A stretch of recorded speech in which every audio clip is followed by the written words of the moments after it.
Atenção, vai começar agora uma teleaula de manutenção do curso profissionalizante. Este módulo tem um total de 35 aulas. Hoje você vai assistir a teleaula número 3. Bons estudos!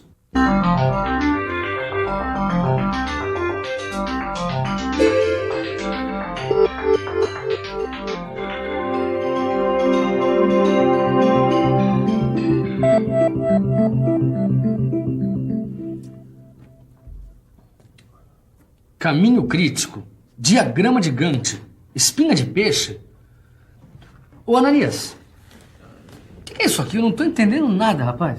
É simples, esse é o planejamento da nossa teleaula, e não é para menos. Planejamento da manutenção. É esse o assunto da nossa teleaula de hoje. Na teleaula de hoje, você vai conhecer alguns recursos que facilitam o trabalho de planejamento e programação da manutenção das máquinas e equipamentos de uma indústria.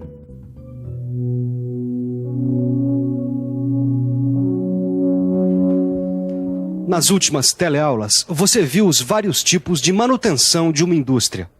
Mas será que você parou para pensar nos riscos que podem acontecer na hora H? Naquela hora em que não tem mais jeito e em que as máquinas e os equipamentos precisam parar para manutenção?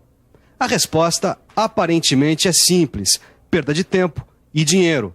Justamente para que isso não ocorra, o planejamento procura equacionar o problema de modo que a parada de produção represente o menor prejuízo possível. Bom, pelo que eu entendi do seu planejamento para a nossa teleaula de hoje, o primeiro assunto que a gente vai ver é a rotina, é isso? É isso aí. A gente vai conhecer o planejamento da manutenção desde o seu início. Com certeza, tudo começa pela chegada das requisições de serviços para a manutenção. Chegando uma requisição de serviço, a equipe começa a trabalhar.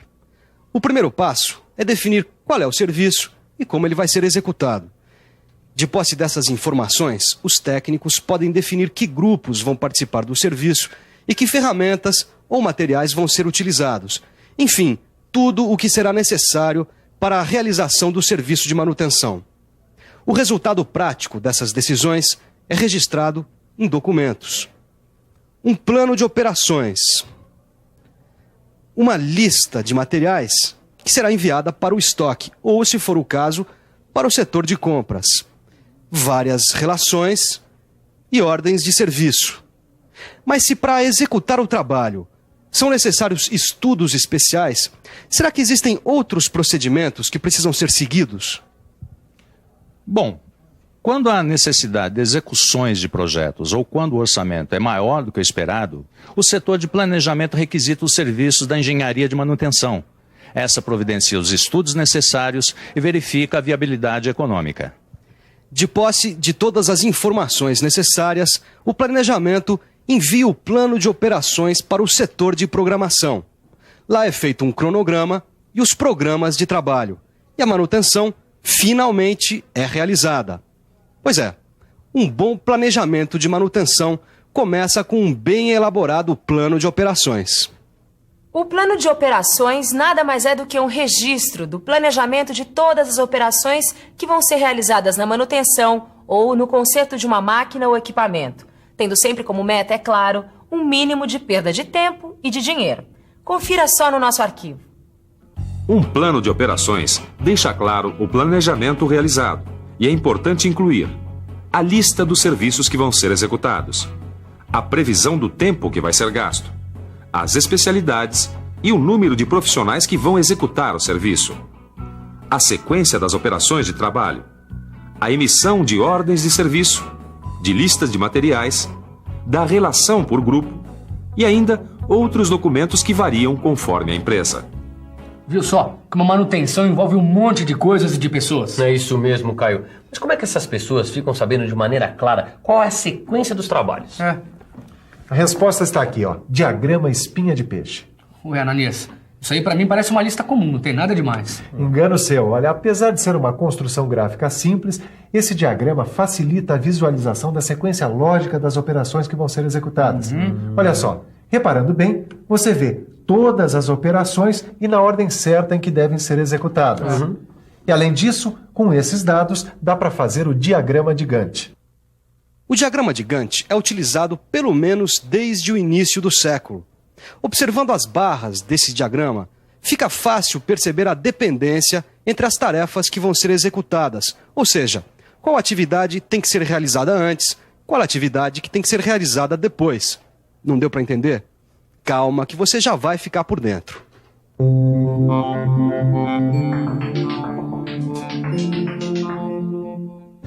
O diagrama de Gantt é elaborado a partir de uma tabela com as tarefas, as relações de dependência entre elas e o tempo que cada uma delas vai levar para ser executada. Esses dados são transformados em barras, cada uma delas com um tamanho diretamente proporcional ao tempo de execução real da tarefa. E para facilitar o entendimento do diagrama, observe que o começo de cada tarefa está indicado no fim da tarefa da qual ela depende para ser executada. Tendo como base o diagrama de Gantt, é possível controlar o tempo e, se necessário, reprogramá-lo, e com bastante facilidade. Agora, mesmo com tantas utilidades, existem certas questões que esse diagrama não é capaz de resolver. Dá só uma conferida. Observando o diagrama, fica difícil saber, por exemplo, quais tarefas ficariam prejudicadas se a terceira tarefa atrasasse um dia, ou ainda, quais tarefas seriam críticas para a realização do trabalho. Foi justamente para solucionar as questões que o diagrama Gantt não é capaz de resolver que foram criados dois métodos em 1958, o PERT e o CPM. O PERT, Program Evolution and Review Technique, quer dizer Programa de Avaliação e Técnica de Revisão. Esse programa foi desenvolvido pela NASA com o objetivo de controlar o tempo e a execução de tarefas que seriam realizadas pela primeira vez.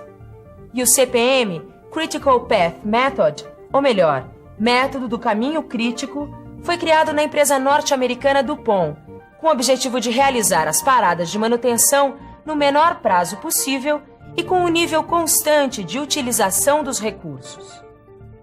Calma. Antes de vocês começarem a fazer perguntas, pode deixar que eu explico. O PERT e o CPM são dois métodos praticamente idênticos, só que as empresas usam mais o CPM. Dá só uma olhada. Esse gráfico aqui, ele é montado com flechas, círculos numerados e linhas tracejadas. Tá bom, mas o que são essas flechas, círculos e traços? Essas flechas, círculos e traços indicam, na verdade, as operações que vão ser realizadas, a atividade imaginária e o ponto crítico. Calma que eu explico. Olha, o diagrama de flechas é um gráfico. Cada flecha indica uma operação. A cauda indica o início e a ponta o final da operação. Agora eu entendi. As flechas são usadas para indicar as relações entre as operações. É isso aí. Assim, o pessoal da manutenção, quando olha um gráfico desses, sabe qual operação deve vir no início, quais as operações podem ser feitas ao mesmo tempo e qual deve vir no final. Tá bom, o diagrama de flechas deu para entender. Mas e essas flechas tracejadas aqui? As flechas tracejadas são usadas para facilitar a identificação da dependência entre as operações que vão ser executadas. Elas são chamadas de operações imaginárias. Dá só uma olhada nesse gráfico.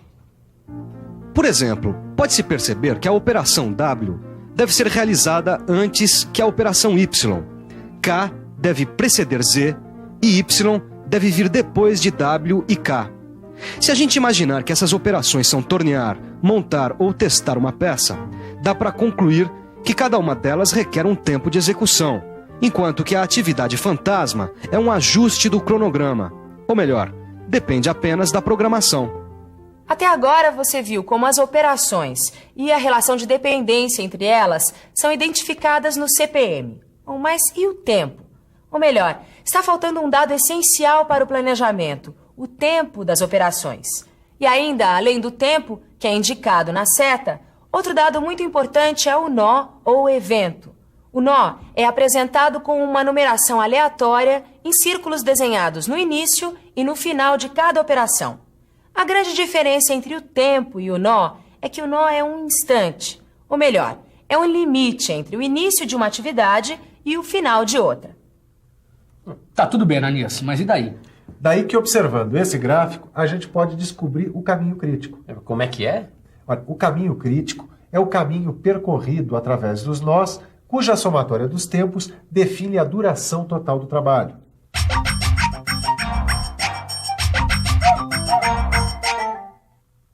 Através do caminho crítico, é possível saber a duração total do trabalho e ainda a folga das tarefas que não afetam o término do trabalho.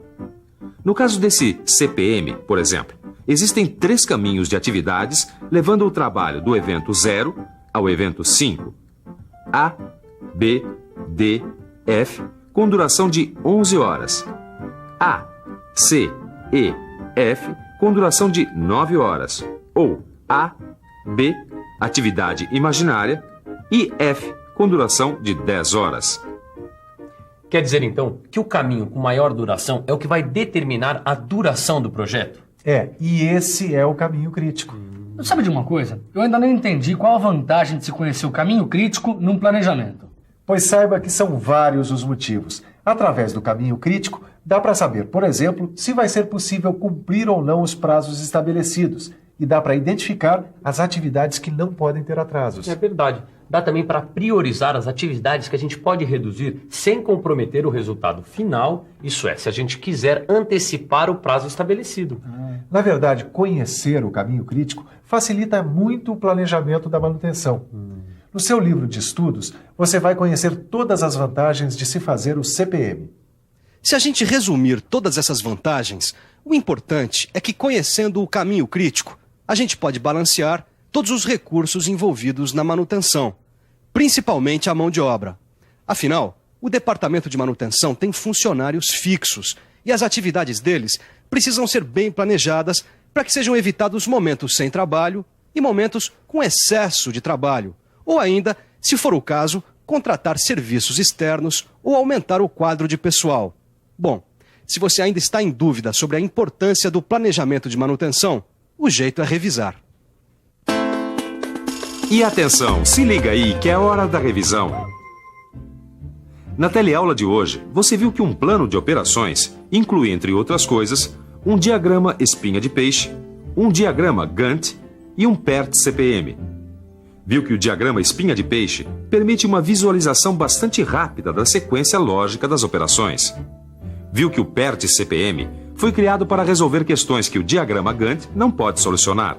E viu que o CPM possibilita o planejamento das atividades com o menor número de paradas, no menor prazo possível e com um nível constante de utilização dos recursos. É isso aí. Meu planejamento dessa teleaula acaba por aqui. Agora, como num bom planejamento, é hora de você colocar a mão na massa. Ou melhor, de estudar para melhorar os seus conhecimentos. Até a próxima!